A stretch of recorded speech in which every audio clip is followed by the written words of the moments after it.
So I got 6 hectares of land. So the project here, this is the logo. It got a little bit worked out because it's been 4 years ago since it's been up. The name is Sumac. Okay, Sumac. Su is my name, Sunda, and Mac is my wife. Okay, Mike is my wife with Maleko. So we just put Sumac, which is our brand name. Okay. Okay, and then we have a logo here. So the logo image represents a cow. So the project, the idea one day, bonjour, the idea one day to have a cows because we have all this mountain up there is mine. So the idea to have a cows and the pigs, goats, including chickens. That's the idea. And they, just as you see, that's what they represent. And the green area, you can see where the cow is. These represent everything we can produce, like tomatoes, onions, all these different type of vegetables. Like I think like last year we produced yuca, which is a cassava, and a few peanuts. It's gone, so we sold it. It's gone. And the trees you see, those 2 trees represent the fruit trees, like mangoes, all avocados, avocado. We have so many different trees, anything. And those little bit like a manufacturer or something. Yeah. These represent the transformation. So the idea in the future one day is to be able to produce and to transform it. Let's say, for example, we have mangoes, because I'm thinking to have like 1,000 mango trees here, and to transform those mangoes into juice, to pack it. So that's what it represents.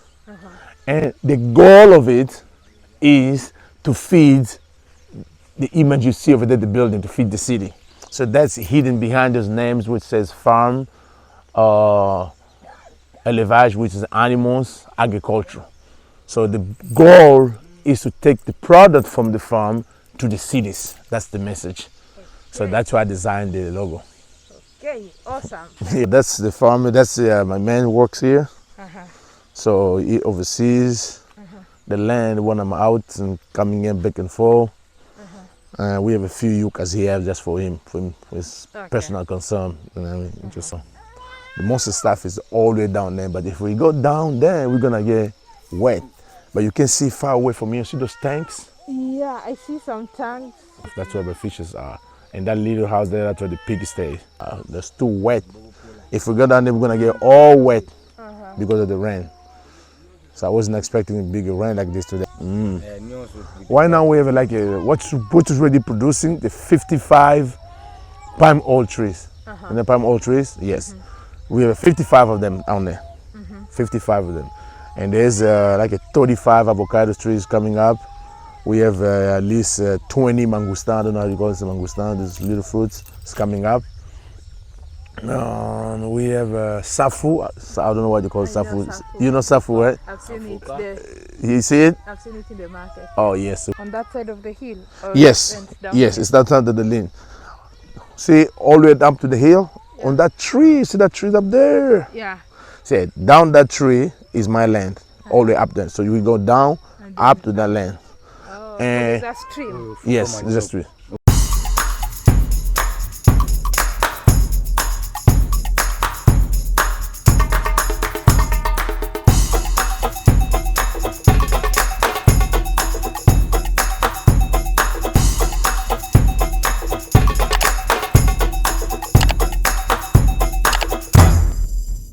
Mbote, Oye Malamu, Mboka ya Bakoko, Mboka Elengi. Welcome to the Democratic Republic of the Congo. Today we're joined by some amazing gentlemen here.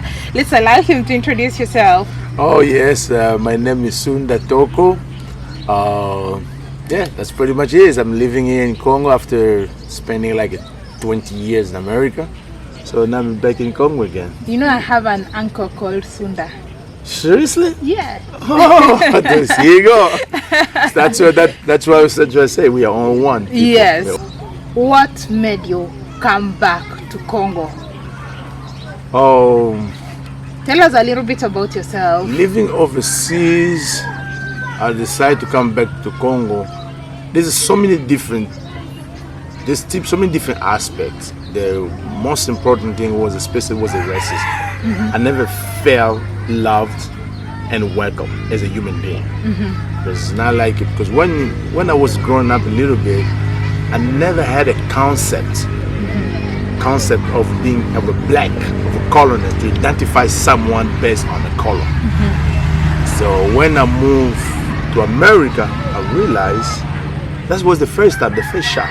So because you have a different color skin color different, you be treated different. And then when I realized that, I was like, probably that I'm not welcome. I never felt welcome. It was a help some there, but I never really felt welcome as a human being in society, in the community.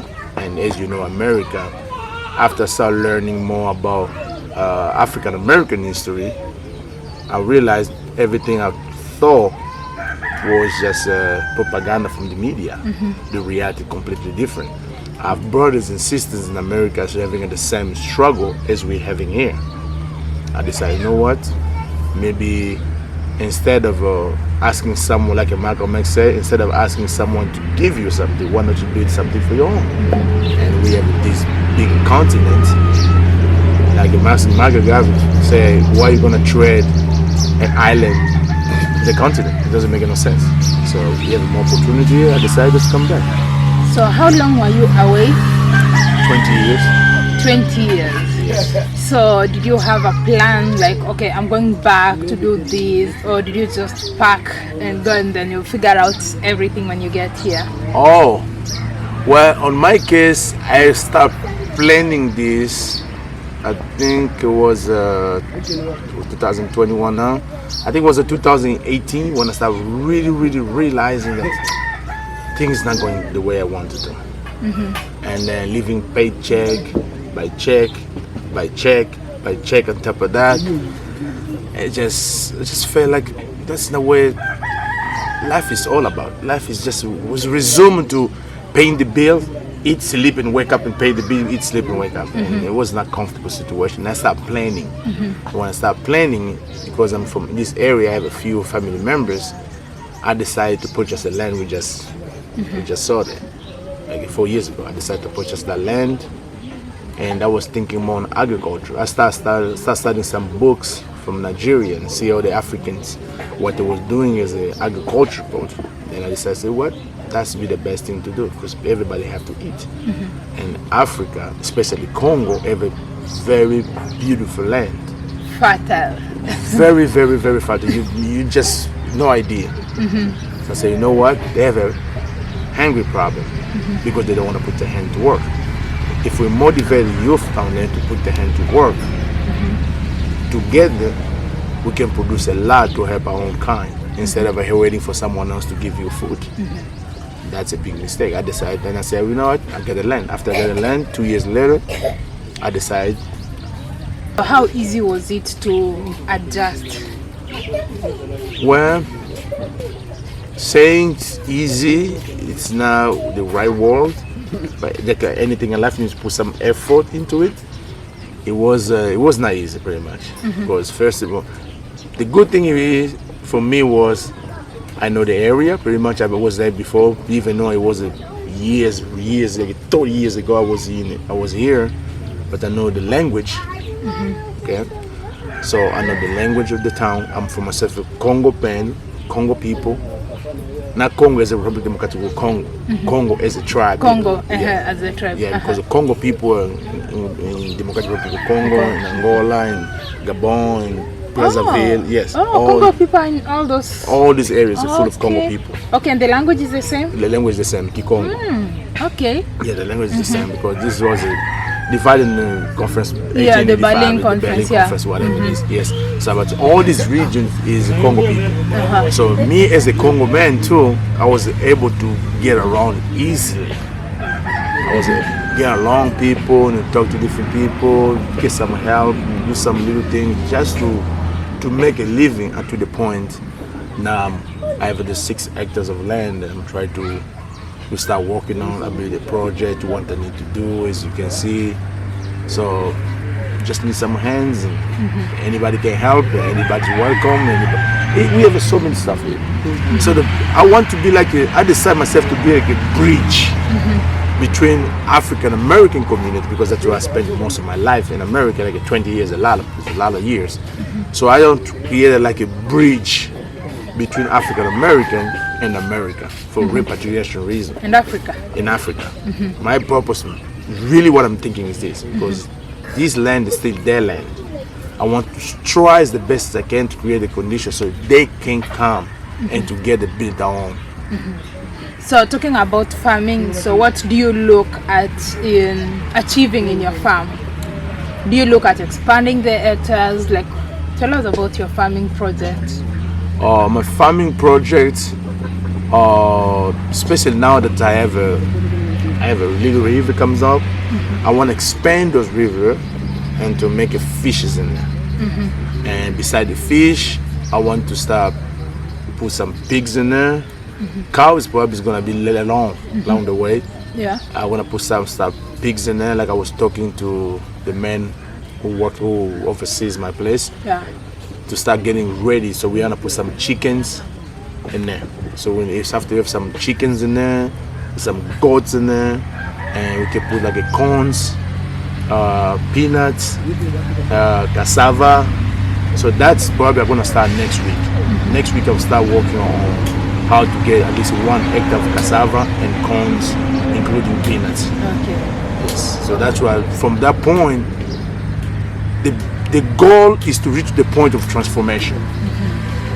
To reach the point of transformation, so producing a food like a peanut and make it a peanut butter, and to put them on the little jars. Yeah. And sell it in the big cities, or why not maybe overseas.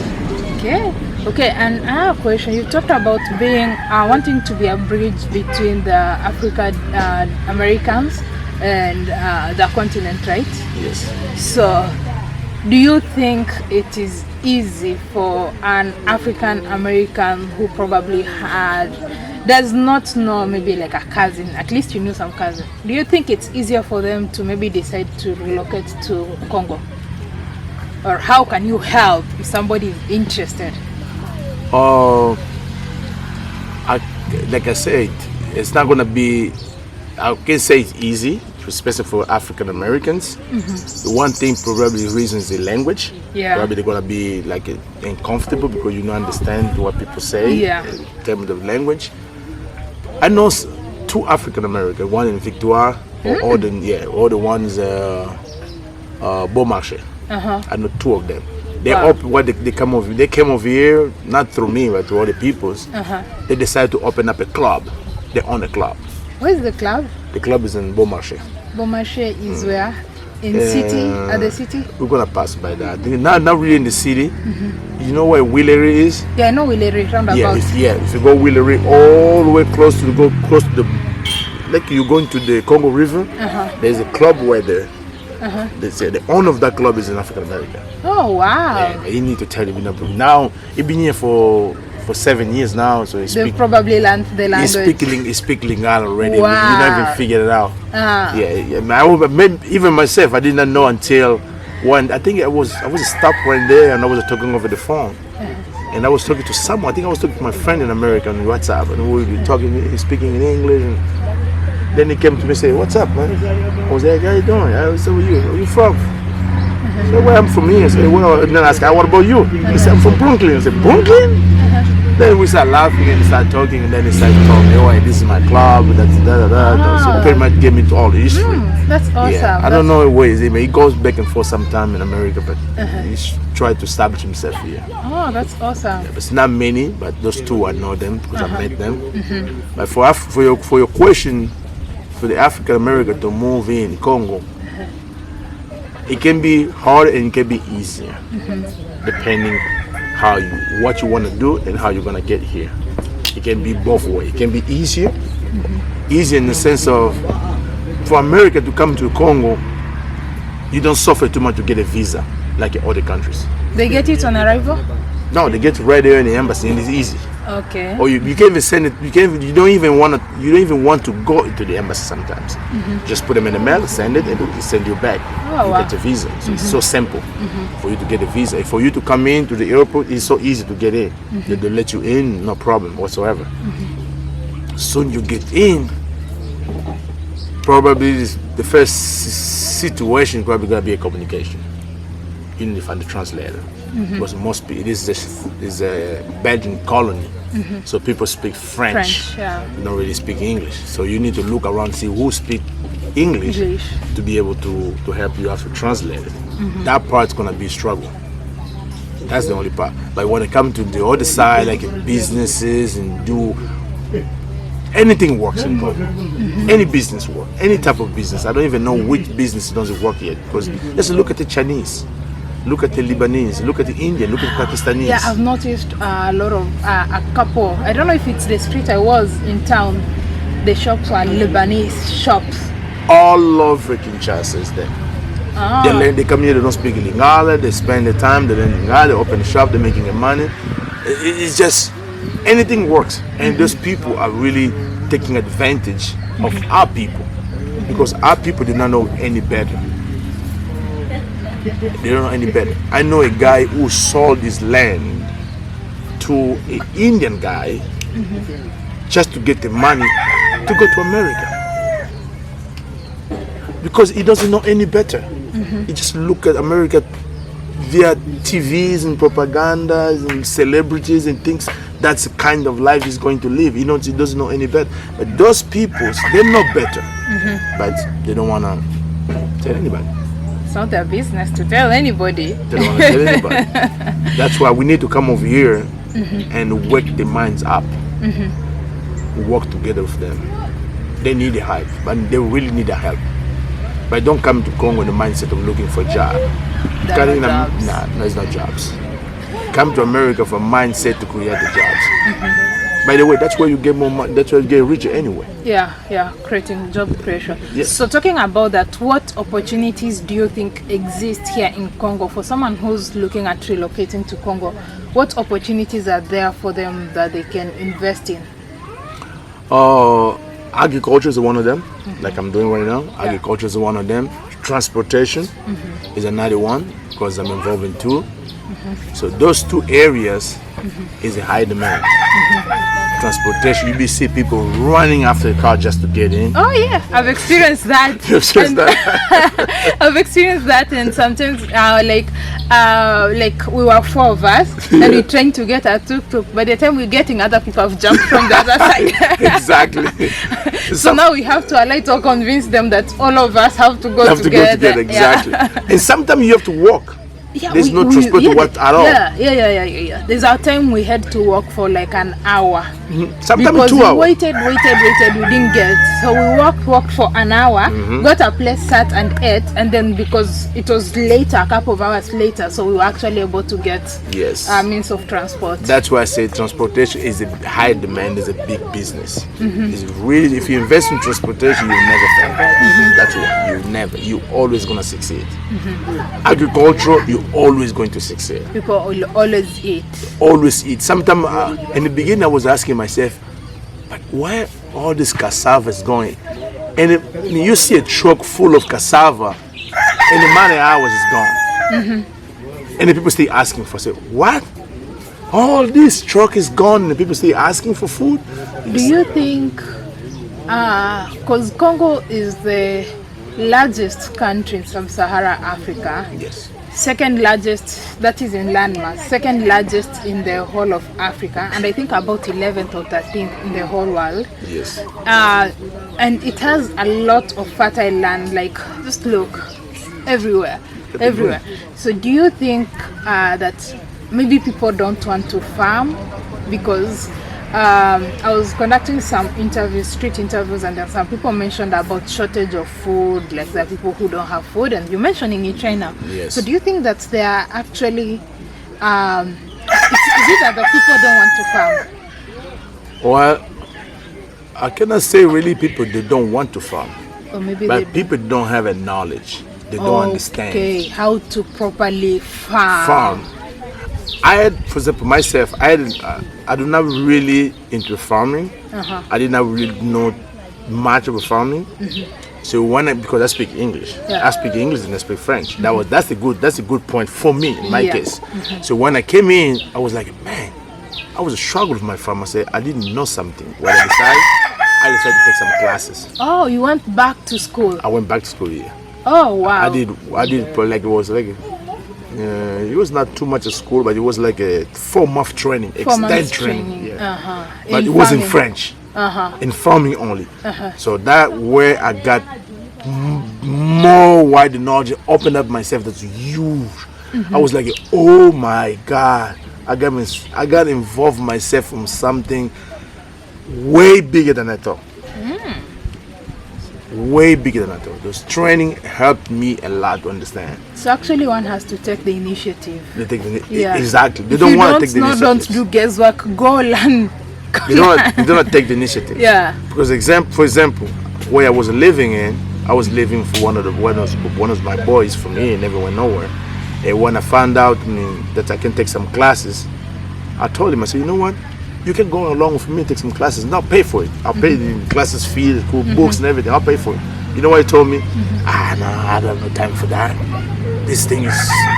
They don't realize the potential they have. Because I think a lot of people do just subsistence farming, like something they can eat, but they might have massive land, but they might not know how to like make that land productive. Yes. Some of them, they give a reason for transportation. Is again, I say transportation. Some of them, they say, well, if we produce a lot, where's the transportation to take it to the city? We're going to waste all the food. The food's going to be, we are going to have tomatoes, whatever we have, how are we going to reach the city to sell it? So if I had a truck, these big trucks that can carry food from farms to the city, you make good money. That's a good business. Trucks is a good, especially 10 wheels, the tractions, everything. That's a money. That's a money-making machine. Trucks are money-making machine. That's basically what it is. You can actually make a lot because this country is very expensive. Yes, it's a very expensive because it's a really money-making. If you have a truck, especially if let's say, for example, you want to come into America, okay, someone want to come here. If you have a truck, for example, just an example, you have a truck, you have some cash. What you do, you take your truck, you go past me because this is very close to the capital. Go straight down there to Mbanzangung, like in Mbanzangung, for example, not the next big city here. You go to Mbanzangung. That's the market we passed? Yeah, no, the market we passed just close to Kinshasa. So we have to go in Congo Central, pretty much in the Congo Central. We're pretty much close to Kinshasa. Okay. So when you get there, there's a big farmer market with products are being sold very cheap. Let's say, for example, you have a cash and you have your own truck. You buy all this product at a cheaper price. You load your truck. You drive yourself up to the market we passed. All you have to do, park, and those mamas right there, they're just gonna come to you. Are you selling those? Say yes. You'll be amazed how this thing is gonna get gone. Oh, wow. So you can make 100% profit just right there. So let's say you can spend at least $1,000 buying a product and then go over there and sell it for $2,000 or $2,500 in the same day. Wow.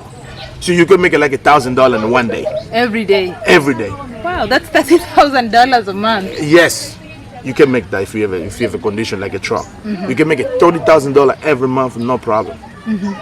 And there's no effort. You're not taking, all you do is driving. That's what you do. Because you're gonna pay people to load it. You're gonna pay people to unload it. No, pay people to load it and load it. You don't pay nobody. Because they are coming to the truck. They're coming to the truck and taking it. Yeah. So this is as simple as that. And by, let's say, if you start selling your product from 6 before 12 o'clock is gone. So you have like $1,000 profit before 12 o'clock, and you can go home and sleep. Wow. So that's how easy it is. Wow, that's very, very, very interesting. Yes. So in terms of finances, Keeping in mind from my experience, Congo is very expensive. Kinshasa especially is very expensive. Yes, it is. And I actually came to learn that it's the second most expensive city in Africa, Kinshasa, Yes. after Luanda. Yes. So keeping in mind, keeping this in mind, how much money do you think someone, maybe a solo person, one person who would want to relocate, how much money approximately will they need to get their footing? And maybe, because I know you're not coming to look for a job, so you must have some money set for business, and then you'll need the money to live day by day. Oh, without income in Kinshasa, just living day by day, paying a rent, depending on the location where you're living in. If you live in Gombe, it's high, Ngiringiri is low, Ngasandi is really low. So it depends where you're going. But basically, living in Kinshasa, now here, because this town is cheap, this easy life is pretty much cheaper here. Yeah. But in Kinshasa, a day, for your food, let's say for your food, only one day, you can spend at least let's say $10 every day. $10 for at least food a day. You just provide your breakfast, your lunch, your dinner, you cook yourself, whatever. $10 should be enough for your food, without transportation. But transportation, as I say, is a bit more expensive. Transportation depending where you're going, because Kinshasa City, what the problem they don't have a trips where you start from one point and To go the to the next. end. No. Yeah, I have You experienced got here, here to this. Here, Here from to here this. to here, from here to here, until you get to where you're going. See? Yeah, I've experienced that. I'm like, okay, I'm taking this vehicle. Can you just drop me to the end of it? No. They're like, no, I only operate within these areas. Exactly. So they will drop you there, and then you connect, and you. Yeah, exactly. So there's a lot Yeah. of connection you do. So Yeah. every connection is not the payment. Yeah. See, you pay another fair price. You pay one price, and you pay the next, then you pay the next, then until you get to the point where you want to go. So that's the reality of Kinshasa. Besides transportation, I don't know where you want to go, where you're living in. Let's say a day, you may willing to put like a $5 away.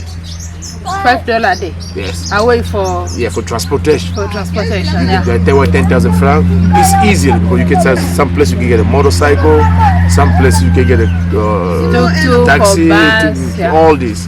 And the Kinshasa is bad when it comes to that situation, especially when it comes to start getting darker or it's raining. The price go immediately up. Immediately. So $5 way is enough. You may have some change, but it's enough money for you to manage around in Kinshasa. Okay. $5 a day, so which makes it up to $15. $15, which is $10 for food, $5 maybe for transportation, and place to stay Depends on the neighborhood. depending you select. where you stay, where you're staying.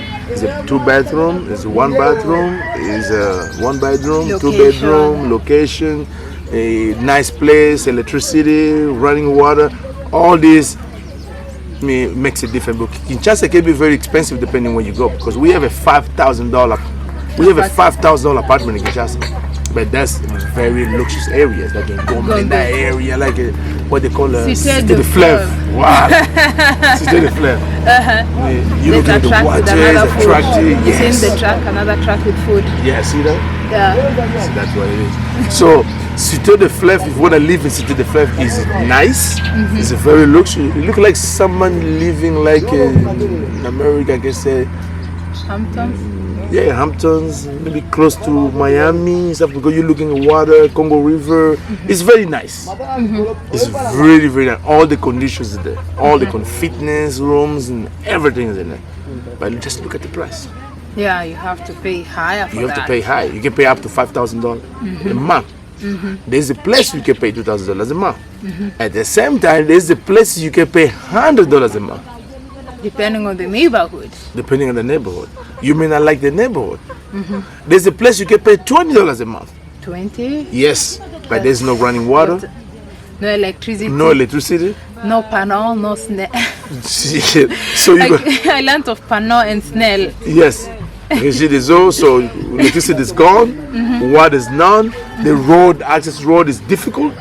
when it rains, it's impossible. Water can get into the house. Exactly. So that's very bad. You don't want to leave a place like that. Yeah. But decently, I can say with a $300 a month or let's say 500. Okay, the most high. Let's say 500. You may live. You may find a place is decent and normal for $500 a month to live in Kinshasa.